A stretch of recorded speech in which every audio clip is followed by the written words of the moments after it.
Before the race at Brands Hatch, Timo leads the overall rankings 1 point ahead of his Audi teammate Matthias Ekström. For Ralf so far things haven't gone as well.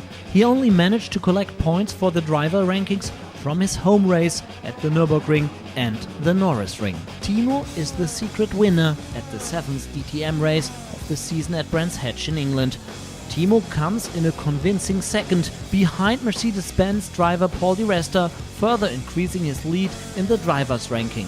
His biggest rivals for the DTM Championship title, Gary Paffett and Matthias Ekström, landed up 4th and 5th. Obviously, it was my goal to finish before Gary and Matthias. It worked. The result was perfect for the championship, although I would rather have won. At Brands Hatch, Ralf continued to lie far below his own expectations. After 11th place on the grid in qualifying, Ralf received a drive-through penalty for driving too fast in the pit lane. And a spin just before the end of the race rounded off Ralf's unfortunate weekend. With 9th place and only 0.5 of a second behind on points, Ralf could have managed a lot better. It was a chaotic race. I made 1 or 2 mistakes, maybe I was too optimistic. A few cars ended up beside the track, which is almost a given with a track like this. The safety car and the restarts compressed the field, but I think the spectators had fun. But that's how it stands. With the experience and his charisma, Ralf is the undisputed star of the DTM. Ralf feels quite at home in the best touring car series in the world. Formula 1 world champion Lewis Hamilton is also convinced of that.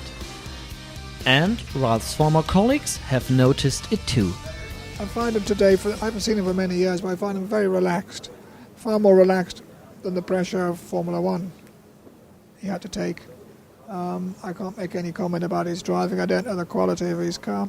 But he was very happy, friendly, very cheerful individual, which is always good for anybody. I wish him a lot of good luck. I had a good time with Ralf as a teammate. When you drive, when you're racing, you still want to race for a long time. We've seen it with Ralph's brother. Michael still wants to race, and he's 40 years old. It's very difficult not to race, to stop. It's very difficult. Now Ralf and Timo have a short break before continuing on to Barcelona. During the final phase of the season, both are going to make good use of their time to come a step closer to their objectives. Timo wants to defend the title and Ralf wants to make it to the DTM podium for the first time. Soon he may even be waving at his fans from the very top of it.